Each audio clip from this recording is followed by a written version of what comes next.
Culture evolves at the speed of light, just like your financial needs. When it comes to your money, Credit Karma keeps you in the know and ahead of the game. You can count on Credit Karma to keep up with your financial needs as they evolve. We'll help you monitor your progress and give personalized recommendations so you can make strides towards your goals and find your way to money. Make sure you're on the right track, no matter where you are on your financial journey. Intuit Credit Karma. Karma you can count on.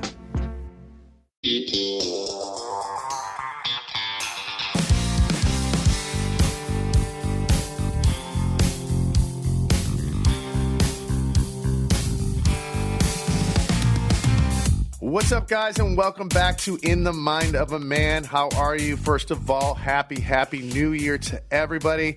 You know, I was really looking forward to starting a brand new year because, man, 2024 was probably the hardest year of my life. No words can really describe it. Unfortunately, 2025 has really started off horribly. The heartbreak I have felt watching my city of LA completely burned to shreds has been absolutely devastating, to say the least. I think everyone knows one person who has lost their home in these wildfires or is just suffering, or somebody has a family member that lost their home. There's just really no words to describe it. You know, my heart goes out to everyone that has been impacted, and I want to give a huge thank you to the incredible firemen out there. Man, I've been watching these videos of these pilots just dumping water on these fires and how they maneuver. It's just absolutely amazing. So the first responders, the frontline workers have literally risked their lives and continue to work tirelessly to contain these fires. Please consider donating to the Red Cross to help in any way. There's many organizations that can help support, and I will continue posting them on my Instagram.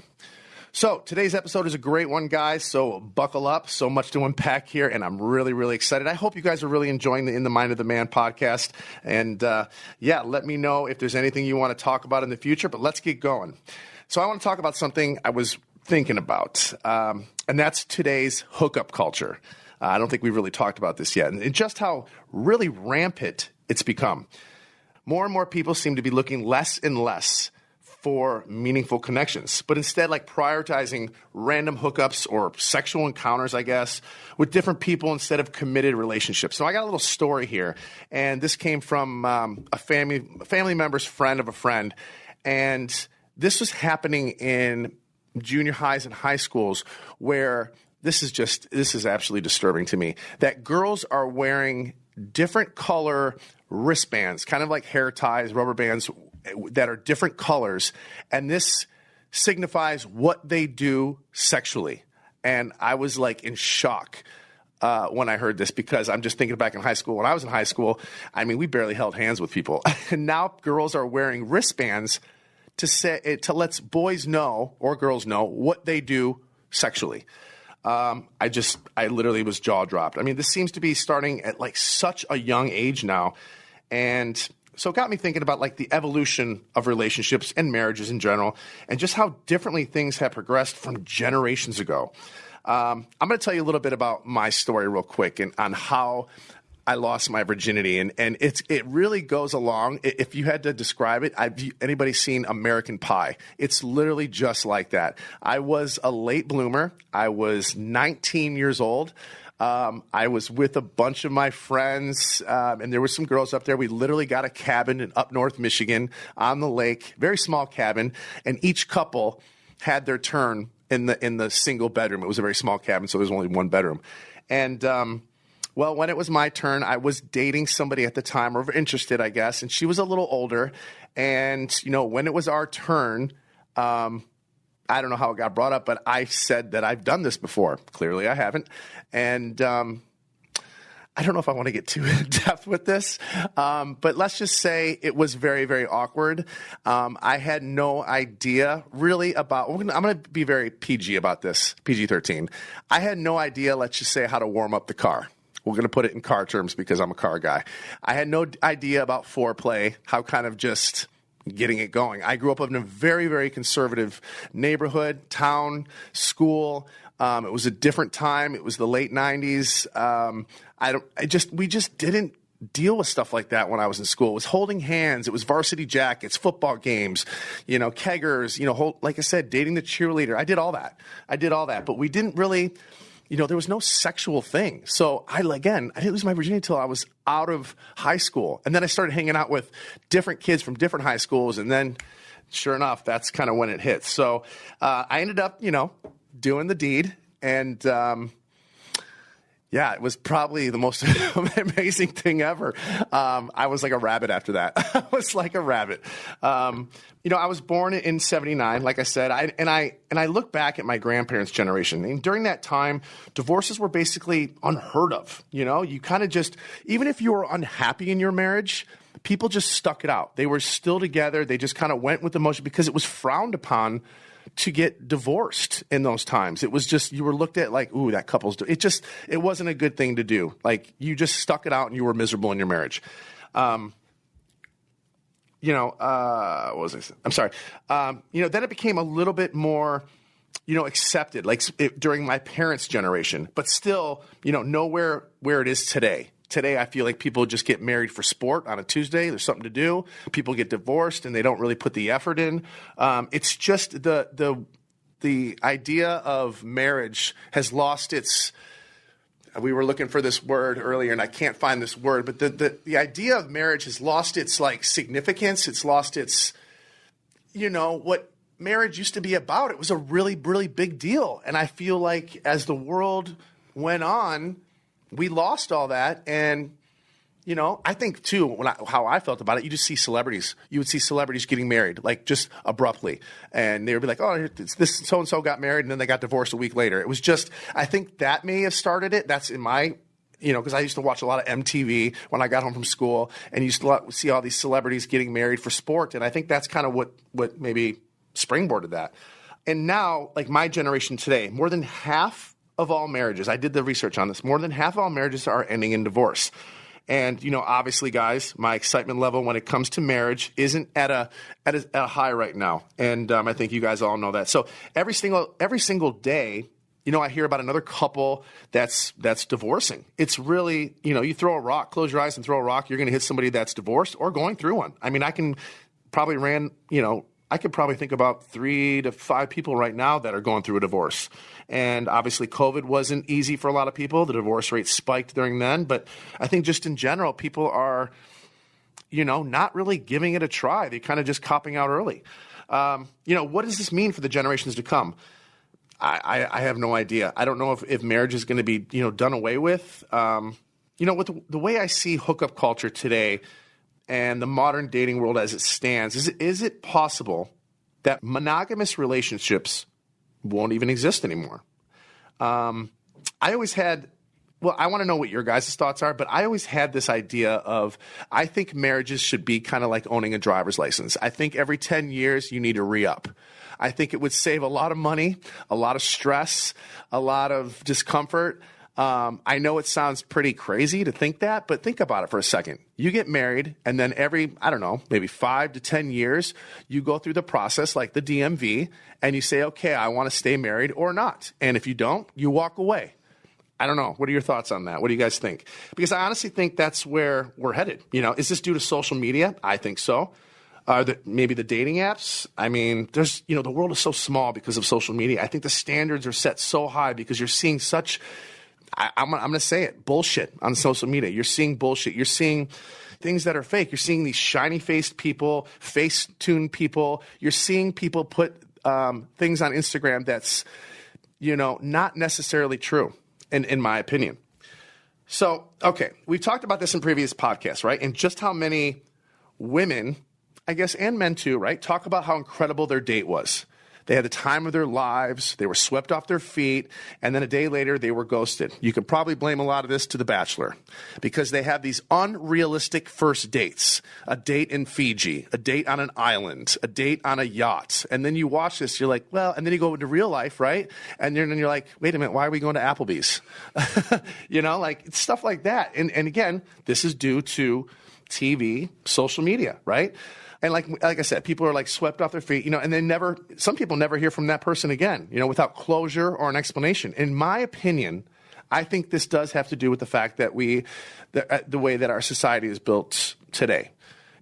I personally think that, you guys could probably argue with me, guys don't really have to work for it anymore. You don't have to buy them a drink. And I feel like the chase is kind of gone.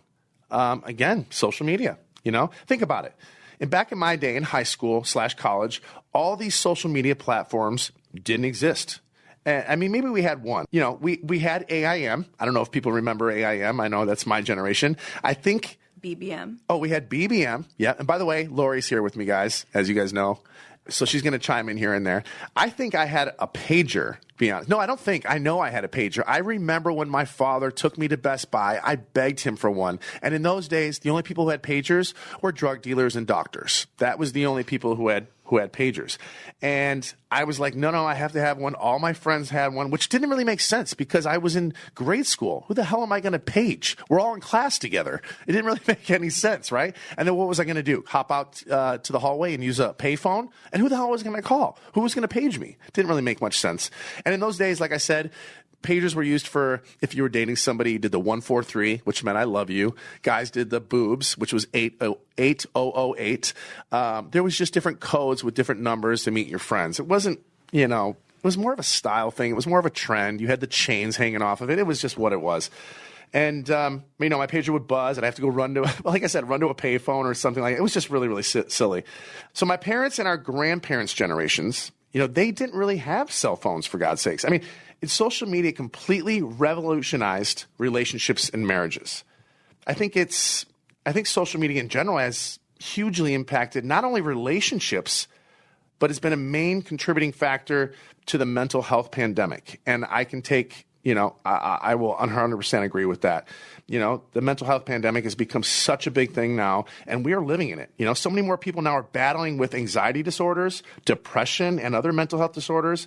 Let me get you a little story here real quick. So as people know, I recently visited a facility, and this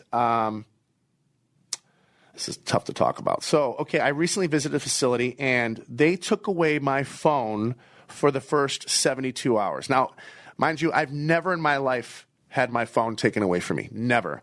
And I got to say, the first 24 hours was really, really hard.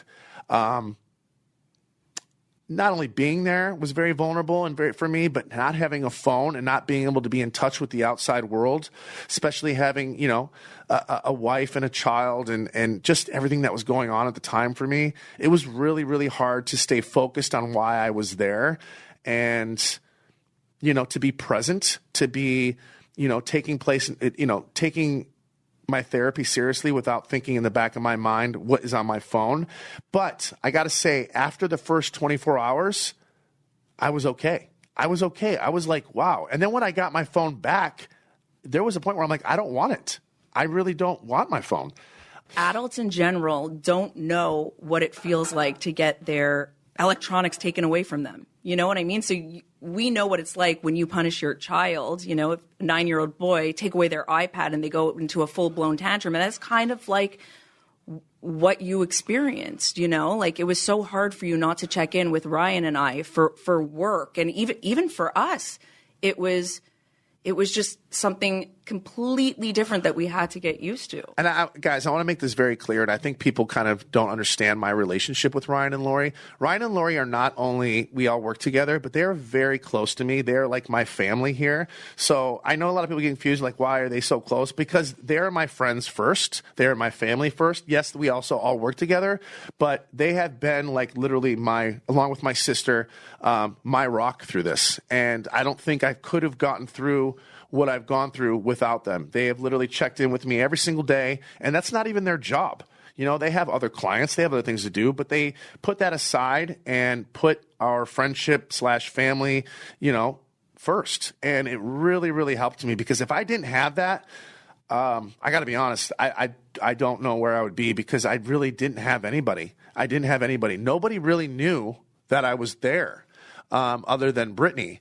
And Brittany and I obviously were not on good terms then. And you guys will see, on the show, that's really can't get too much into it. Well, but people did know that you were there because it did come out. Oh, you're right. It did. Yeah. But I don't think people made a really big deal of it. It was all over TMZ and everything. Okay, maybe not. Because I didn't have my phone. Yeah. And when they did give it back, I'm not going to lie, I didn't want to use it. And then until towards the end, I got a little aggressive with the phone. And because I felt like I was in prison a little bit, and it was my only way out. And instead of taking it 100% seriously, I would go to therapy, and then I would go to my phone and I would rage text. And it's just so hard to explain to people that aren't going through a divorce publicly. It is divorces are hard in general. But I do think at that time, the best thing for you would have been to have no phone completely the entire time. Right. In retrospect, for Brittany, for you, like I said, if I had to change one thing, and I did my research in a lot of different institutions, and they do give their phones back. It's not unheard of. Just to get back, so the social media, of course, has its positives, like staying easily connected to people, promoting businesses and products to large audiences. So many people really rely on social media to make a living. I mean, I know a lot of people that rely on it, and it's kind of scary what's going on with TikTok right now because people do make a living on it. But the rest, in my opinion, is very, very toxic. Because like I said, I mean, quite honestly, I'm guilty of it myself. Let's be real for a second. The social media highlight reel is 100% true. The photoshopping, the face tuning of photos, people posting their best moments of their day. Let's be honest, most of that's bullshit because they're going through a hard time, but they want other people to think that they're having a great time because, again, it's an insecurity thing and it's what we want people to see, but it's not realistic. I think you get more out of things when you show, what you're really going through, especially as a parent, especially as somebody going through what I'm going through.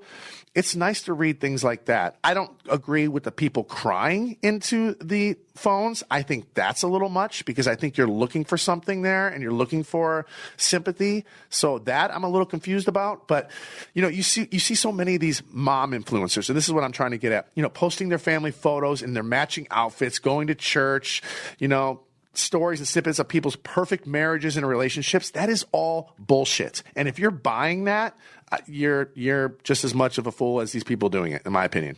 And that's what we all watch. That's what we watch all day long. And it's thrown in our faces. It's what we strive for, a perfectly curated life, which in all honesty, in this day and age, is absolute shit. But guess what? It doesn't exist. And I've said this 100 times.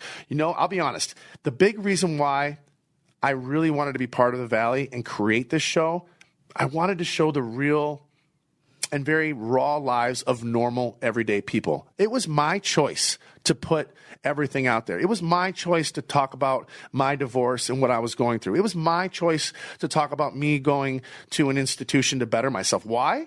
Because I want people to see this is real life. I'm not putting myself as an A-list celebrity at all, but I am somebody that's on TV. I am a public figure, and I do have people that, look up to me and call and DM me and say, man, thank you so much for sharing. So if I can help one individual, then you know what? I've done my job and I'll feel happy. Regardless of what 90% of the people are going to say about me out there, you're this, you're that. You know what? Call me whatever you want, but this is real life. The struggles and the challenges that people face and that, I know everybody can relate to. It's not easy sharing these dark sides, of my life, especially after the past year. Like I said, it was the worst year of my life. Other than my father's death, I can't imagine going through something like this, not only going through it, but going through it publicly with a child. So despite what many of you think, it's hard for me sometimes. And not sometimes, I'm going to be honest. It's hard for me a lot. And I know that 90% of the time I say I don't really give a fuck what anyone thinks. And I think I feel that most of the time. I've been in this industry for such a long time, and I've learned to really, block out the noise. But, believe it or not, I'm a human being, Yes, Jax Taylor is a human being. I do have a heart. It's buried very deep and might be a darker shade of red than it's supposed to, but I do have a heart. Some words, they hurt. They get under my skin. I think people are going to be as your publicist, yeah. I think people are going to be really surprised to hear you say that. And I'm happy you're saying it because, what we see, and I'm always calling you saying, delete that. Like, why? And Ryan, why are you responding in the comment section, calling people a clown and these things? Because it triggers me. Right. Because it actually does hurt. And I love that you're admitting that. And the people that are doing this, have 3 followers, have an egg as a picture, and I know they're sitting in their parents' basement or wherever they are. They're pissed off that their life didn't go the way they want. So what they're doing is projecting their insecurities out on me. That's exactly what they're doing. And I forget about that because sometimes I sit on my couch and I'll see thousands of great comments, but that one comment will piss me off. It's hurtful. Yeah. It's definitely hurtful. Like I said, even Jax gets hurt. It gets 100%. Under my skin. You know, these commenters are keyboard warriors, you know, and it could be a lot sometimes, especially when you're struggling with your own mental health, which I've been very, very open about. Just trying to wake up every morning and face the fucking day is hard. You know, but, you know, I know there's people out there watching and following my life and, you know, that connect with my battles and my story. And again, that's my goal here. That's who I'm targeting. And, that's the rewarding part of doing this show is I can put it all out there. You can love me or you can hate me, but this is what I'm dealing with. It's raw and unfiltered. So, all right, enough of that. I just kind of wanted to touch on that a little bit. So to go back to the hookup culture, why we're here, I read this and I found this extremely interesting. I want to share it with you guys. I'm just going to read it out loud here. The frequency of hookups has increased 1,000% in the last 100 years. Why is this? So during sexual encounters, men and women release this hormone called, I'm going to butcher this, but I'm going to spell it. OXYTOCIN. Okay, so oxytocin produces the euphoric high and feelings of emotional bond between partners during sex. Oxytocin effects are very powerful and what makes hookup culture so addictive. The hormone produces a sugar rush high, and if you're ever eating yourself sick with candy, okay, imagine this. You know that sugar highs will always result in what? Crashing, like anything else. Coffee, sugar, you crash, right? That's right. The rush you get after engaging in hot, steamy, one-night stand, you know, non-committed relationships has some serious, drastic effects. Now, researchers report that people who are not depressed showed more depressive symptoms and experienced feelings of loneliness after engaging casual sex. Can I touch on this? Well, you could try. Okay, to me, in the past, before Brittany, I personally think casual hookups were kind of like a drug. I think it was something that I was looking for. I think it's codependency.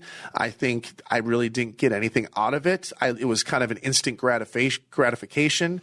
Again, I use the word Febreze. I've used it many times. I was Febrezing a situation that I couldn't control, and I thought a casual hookup would fix it.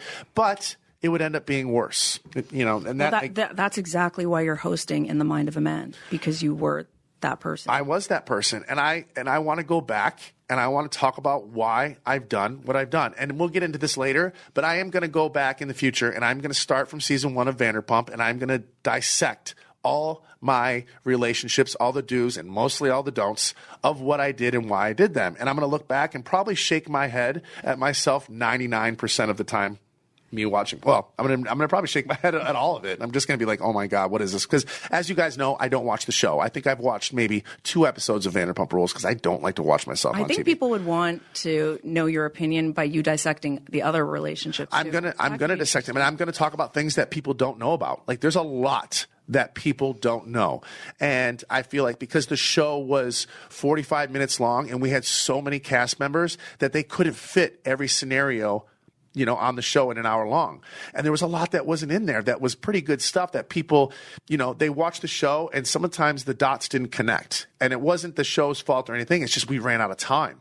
And I think people, if they knew how fights or arguments or situations happened, they would understand it a little more. And that was really frustrating. And that's the part I want to dissect a little bit in the future. So anyways, we're going to get back to casual hookups. Sorry, I go on these tangents sometimes and I you know, talk about other things, but I'm excited to get into that in the future. So casual hookups are, in my opinion, tricky. You know, they definitely don't work long term, that's for sure. And it may work for a while, you know, but the one person usually, I want to say the female, I hate to say it, but I think the female usually ends up more attached. I feel like you're right than the other. By saying that. And I'm not trying to offend anybody, but, you know, in my opinion, in my, you know, past, the female tends to, you know, fall. And you want to know why? Because we talked about this last week. Breadcrumbing, love bombing, you know. Guys want to keep the girl on the roster regardless of how they feel about them. In that moment, they might want to, you know, put her on the shelf for a while and try something else, but they want to make sure they get her back. So Okay, to pivot topics, so I'm going to go on a different side real quick, on a lighter note, okay, because I think we kind of digressed in like a little bit of, I don't know why hookups aren't good, but because they can be good too. I came across a hilarious reel the other day. It said, can guys and girls be just friends?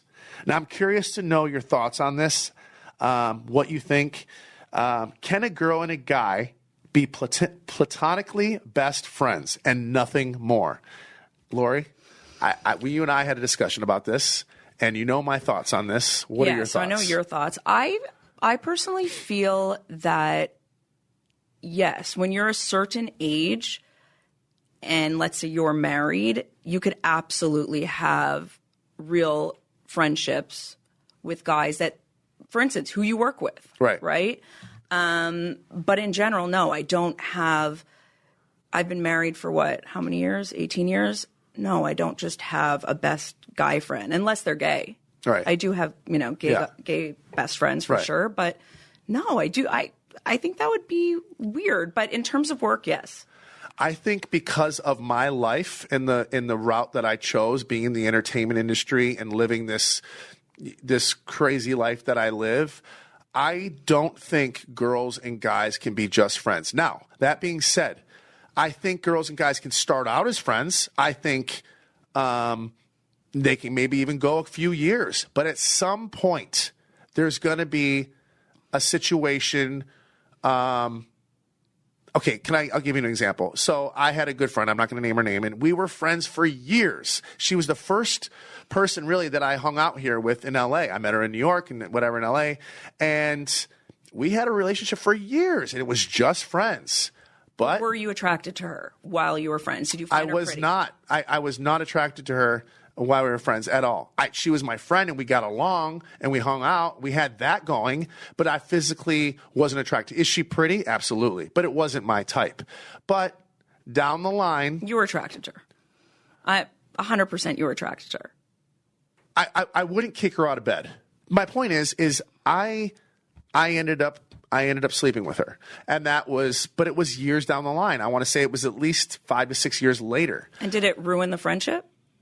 We took a back seat on talking as much as we did.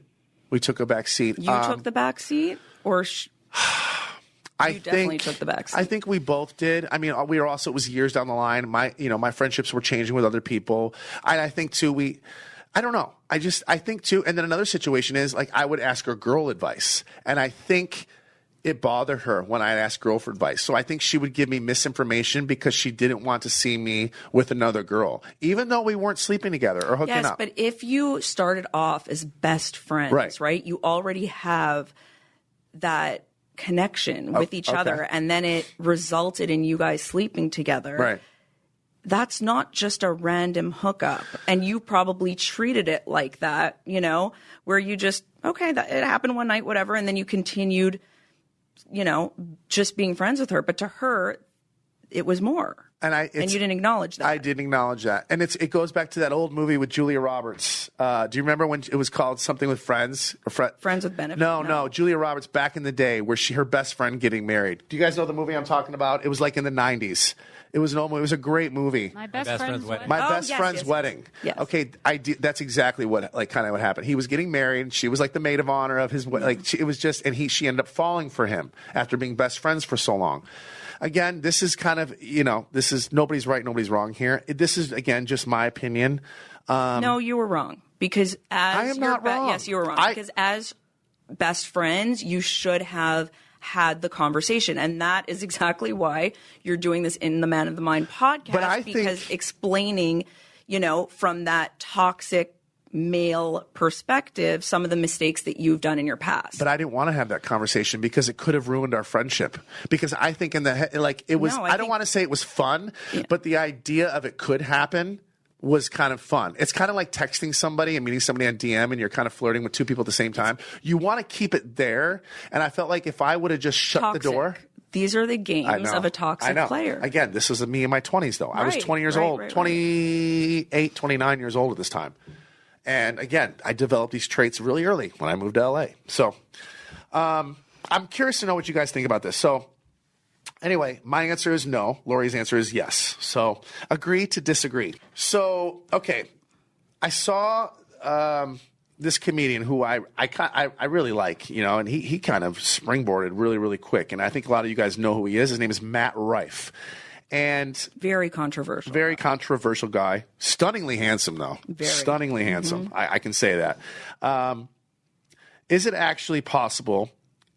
He's saying that it's actually possible for a guy and a girl to be friends. And his response was, as long as the girl is not attractive. I think he used the term ugly. Yes. Okay. Again, this is probably why he's very controversial. You know a lot of my friends. Do I have unattractive friends? I mean, all of your friends are on television, so of course everybody's beautiful. I think everybody's attractive. There's some people, that. But see, attractive is in the eye of the beholder, right? I have my own type. I know you want to laugh at that, but I have my type. And what someone thinks is drop dead gorgeous, I think is what I think is amazing, other guys think is whatever. Like, for instance, me and Tom Schwartz have total polar opposite attractions. A lot of my friends, we all have different tastes, but that's what makes life beautiful. That's what makes the world go around. If we all like the same thing, then, that'd be boring. Totally. Right? And, I have different interests. I didn't, when I was born, I didn't say, well, this is what I like. This is what I want. This is just so happens what I like. And it is what it is. That's what anybody likes. You like what you like, no matter what your friends date or whatever, you like what you like.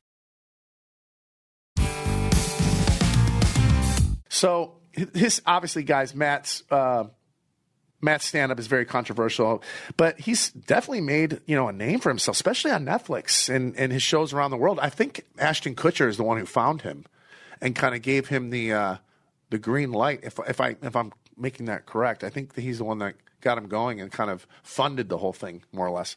You know more pop culture things than I do, because I scroll and I want to say Ashton Kutcher is the one that kind of started him.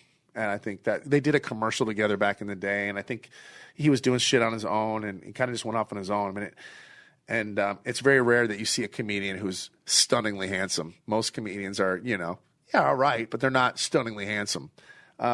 Maybe you can just be friends if the girl gives you the ick. And we've talked about the ick many, many times. In some way there's zero attraction. Now, I've had girls that given me the ick, and we've talked about this. You recorded that the ick podcast with Schwartz a couple of weeks ago, and we were actually on the plane coming home from Toronto, the three of us. Oh my God, we had to sit economy, people. Oh my God. One thing I'll tell you guys about Jax, he is the least bougie person. I will say that. Like, he will eat anywhere, you'll eat anything. You don't need an $80 steak. No. Or you're not like Jesse, who likes to go to my friend Jesse, by the way, Hotel. who you guys know from the show, is extremely bougie. Louis Vuitton loafers, drives the Porsche, lives in Beverly Hills. You're wearing Louis Vuitton loafers right now. I am. So. Well, there's something, but there's things that but I get them. I don't I get them as a gift. I would never spend that kind of money on myself. And what Lori's trying to say is, I am the least bougiest person in the world. You are, except when it comes to flying anything but business class. Yes. The biggest tantrums Jax Taylor has is over a flight situation. I cannot, and I think I'm allowed to be bougie in this. We're all allowed to be bougie in certain things, right? Some people like to eat certain things. People like to get their coffee from certain places. I need to sit business or first class. I cannot handle it. I can't remember the reason. Now, we got kicked off a flight is what happened. Sometimes we got kicked off something. We got bumped. Okay, no. So don't say kicked off, because there was that incident with you with the chair recliner, but we're not going to talk about that. Can we explain what happened there? There was a reason why I got kicked off, and it was not for me blowing a tantrum, okay? I got on the plane, okay? I paid $3,500 for my ticket, okay? It was a flight from New York to L.A. at 6 in the morning. I had to go home. I had to pick up my son and, take him to school and do all this stuff. Again, I paid for the seat. So when I got on the plane, the seat was broken. It was stuck in recline. I couldn't fix the seat. So therefore, they were like, sir, we need you to go back and sit to economy. And I go, listen, I can't sit in a 5-hour flight in the middle. It's just not going to work. And They were like, and the plane. Definitely by the way, had a tangent. No, the plane was back from the gate or whatever you want to call it, the tunnel. It already stepped back, and I couldn't fix the seat. And I go, I'm sorry, I'm not going to sit in the middle on a 5-hour flight back to LA when I have a long day. Something definitely happened. But I wasn't going to get my money back. The fact that I heard about it through press, I do believe. Thank you, Page Six. Yes, it was. You sometimes withhold the truth a little bit. What was I withholding the truth? The seat was broken. Yeah. What else can I possibly say? So you definitely were probably very grumpy. Yes. But I will say, in Toronto, when this did happen. No, it was New York. No. But now I'm going back to Toronto. Okay. Recently, when we were together, it was myself, Jax, and Schwartz, and I don't know what happened. We were bumped. Suddenly we got an email saying your business class flights are no longer. There's no more room on the plane, so we're putting you in economy. Anyway. I think I kept my cool because you were there. That's what I think happened. And because I was there, and I'm like, guys, it's really not that deep. We're going to get home, I just don't know how they can bump you like that. And we didn't get our money back. No. Nothing. They just said, nope, sorry. Air Canada, by the way, that's who it was. Yeah. And just bumped us.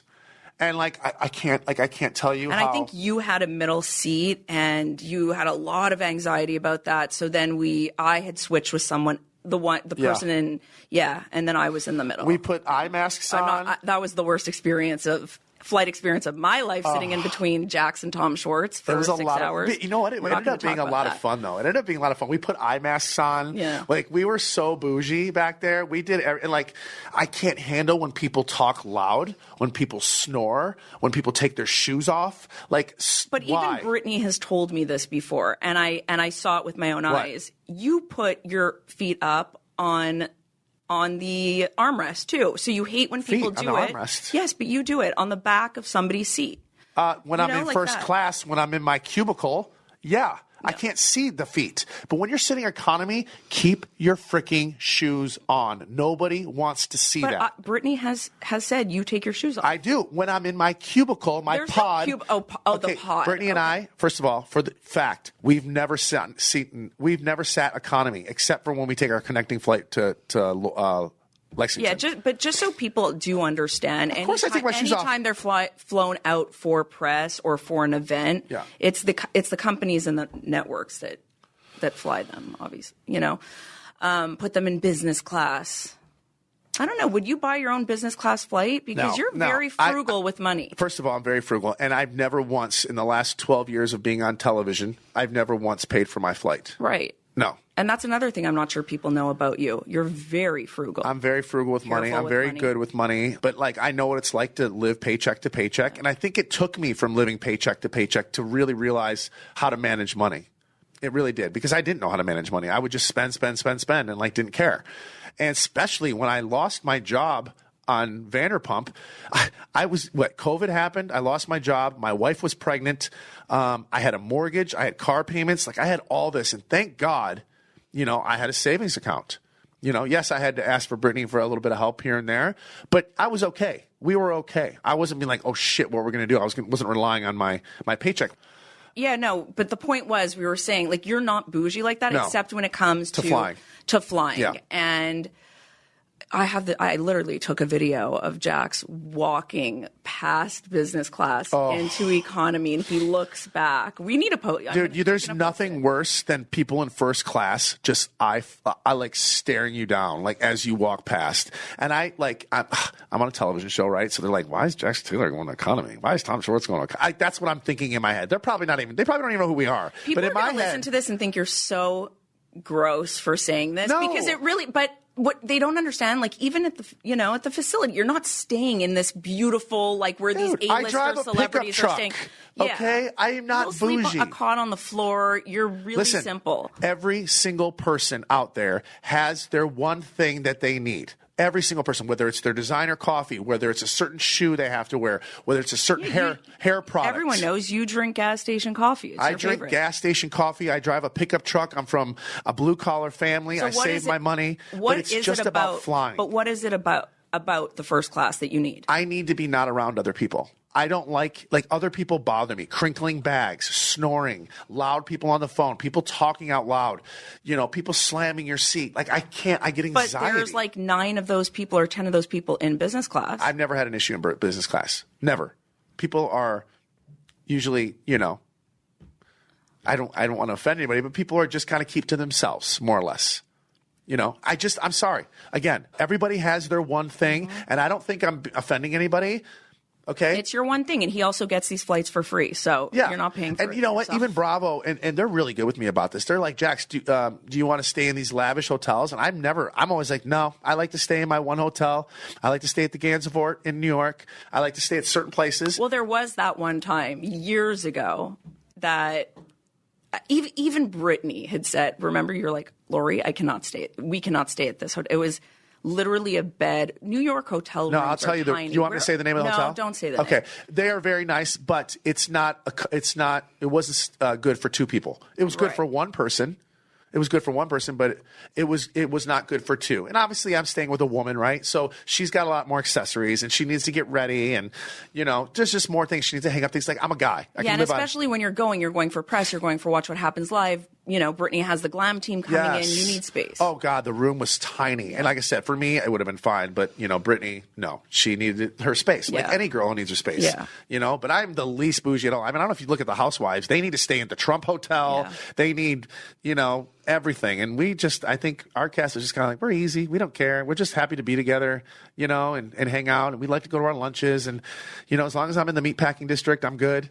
As long as I can go to Catch, as long as I can go to my places. He's not bougie, but he's naming Catch, Craig's. Because, by the way, these people always say, hey, come to our restaurant. So I'm very lucky that they like me and that I love going. And I'm so blessed and honored that I get to go to these places because, like I said, I'm very frugal with my money. I would never go to these places on my own dime. Never. I'm not that kind of guy. I drink gas station coffee, AM, PM, by the way. So anyway, like I said, I did going back to the ick. Lori, you'll account to this. So I actually did an episode with Schwartz about this, by the way. We call about the ick. And we were watching our show, Nobody Wants This. And that's where I learned about the ick. I want to point out something funny. Nobody Wants This. Every single time Jax posts, he writes the word, he spells it KNOW. That's because that's how they spell it on the show. No, it's not. They don't? No. And I've told you multiple times about this, but you continuously spell it this way. And I think it's hilarious because we are going to have Erin Foster on the podcast in the future. So excited. And Jax is friendly with her. Right. And she's actually, her husband is a huge fan. Her husband had his birthday party at my bar. At my bar. And they bought a cameo from you. Yeah. They're awesome. And her show is amazing. And I love her and I can't wait to have her on. I'm so stoked. I have so many questions because. Yeah. So it's Nobody is spelled N-O. I know how it's spelled. Well, no, you don't know. I could have swore it was K-N-O. Maybe I was wrong. Well, I was wrong. Yeah. Are you sure? And I know people are going to say, because they know I have access to Jax's social media pages and everything, but I can't spend my entire day. You have how many clients? And my team can't spend their entire days Spell deleting checking. and uploading and respelling. I mean, this is Jax. This is who he is. He owns who he is. He's not a great speller. No, and I don't care. I don't give a shit. I'm in the car most of the time doing this. I'm quick, I'm fast, and I don't edit. I get yelled at by Lori and Ryan all the time. Edit your freaking posts before you post them. Read it. I mean, how hard is it? Read it back to yourself. And yeah, I've gotten in trouble for that. But anyway, getting back to my ick factors.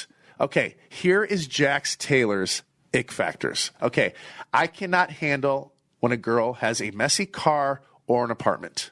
Cannot handle it. Again, this is with my OCD. Now, if you've seen my house, I am immaculate. It drives me crazy if the remote control is not vertical on my coffee table. It needs to, I can't leave my house. In fact, I was late this morning because I saw a crumb on the counter. I think it's ironic because your place now is immaculate. But when you were staying at the house, and Brittany and I, we joke about this actually. When you were staying at the house yourself, by myself, yes, if I'd go to the bathroom, there was no toilet paper there. I mean, it was a little bit messy. Okay, by the way, Brittany maintains the house, it's pristine.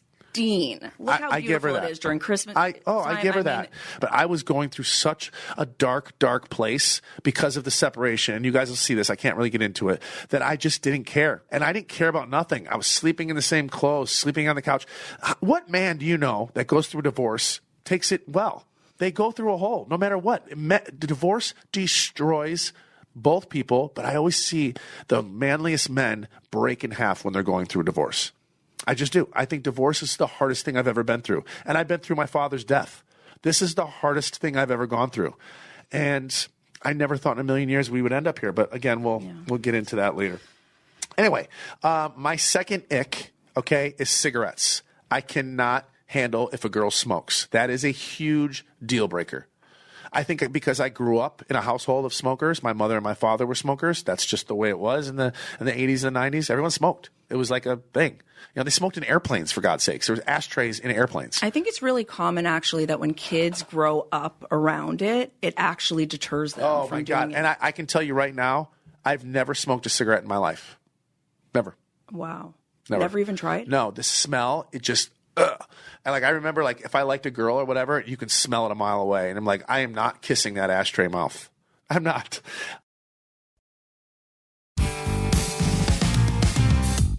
Okay, here's another one. This one's kind of funny. I think I made Lori laugh with this one. Platform shoes. Okay, so I know this was a thing in the early 2000s. Like when you go to Vegas and you see a girl in those BB freaking foam platform flip-flops that are just dirty and white. Oh, gross! I can't. To me, it's not even the platform shoes. It's the next thing. It's the precise size of the foot that you like. And by the way, it is Brittany's size foot. It is Brittany's size foot. That is a huge deal breaker. And I think you and I were talked about it. What is the first thing you notice when you see somebody? Am I jumping ahead here? I'm not sure. What is the first thing you notice when you see somebody? I did ask you that. And I don't mean to be. I mean, obviously, you see her face. That's a given. But where do you go from there? I'm just going to be blunt. I'm an ass and boobs guy. You said boobs, and I actually think that is not the most common answer for men. Okay. What do they look at? I looked online, and I think the answer was, they did a poll or statistics have shown that men actually look towards the cheekbones and bridge of the face, something strange like that you wouldn't expect. The only problem, I love a good cheekbone, love it. But the problem with that is usually girls, in my opinion, who have such great bone structure, they don't have the body type that I'm attracted to. Does that make sense? They're a little bit more on the thin side than I like. Because their face is so thin, that means usually their body is very thin, and that's just not what I'm attracted to. I like voluptuous, curvy women. That's just my taste. Nothing against anything else, but that's what I like.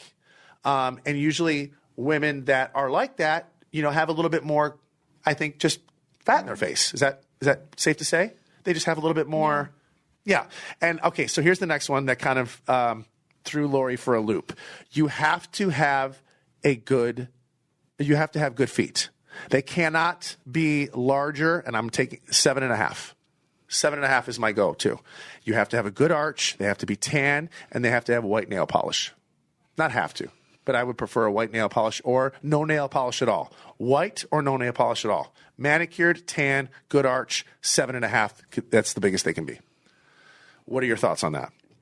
Is that disgusting? I mean, no, it's not disgusting. It's just it's shocking. Okay, you're a breed of your own. I know exactly what you want. Very, very specific. It's very clear I love feet. I didn't say when I signed up when I was born, I didn't sign up to say, hey, there wasn't a list of okay, what are your future fetishes? I didn't sign up for this. That's just what I like. People like weird shit. That's why there's such a plethora of different things on porn websites. If you ever go on a porn website, there's a million different fetishes.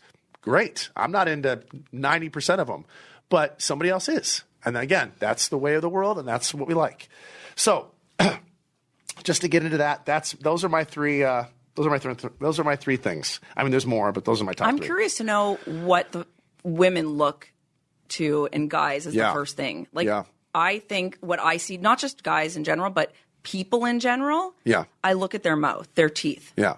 you're not the first person that I've heard other girls say the same thing. Teeth are an important thing. Like when I'm speaking with you now, I may look like I'm looking you in the eye, but I'm not. I look at your mouth. And I have veneers. So my teeth are perfect. You know what? Everybody, you know what? This leads to another thing. Everyone always says, Jax, you're so full of yourself. I tell you that every day. Right? I've you know never what? seen Who the fuck am I supposed to be full of if I'm not full of myself? Here we go. Of course I'm. What did I tell you? Of course I'm full of myself. Who else am I supposed to be full of? Who else should I be? Yeah, come on. Okay, girls, I was watching a video the other day and someone had great advice on how to get over a guy. They said the trick is to give yourself the ick about them. Again, please watch. Nobody wants this.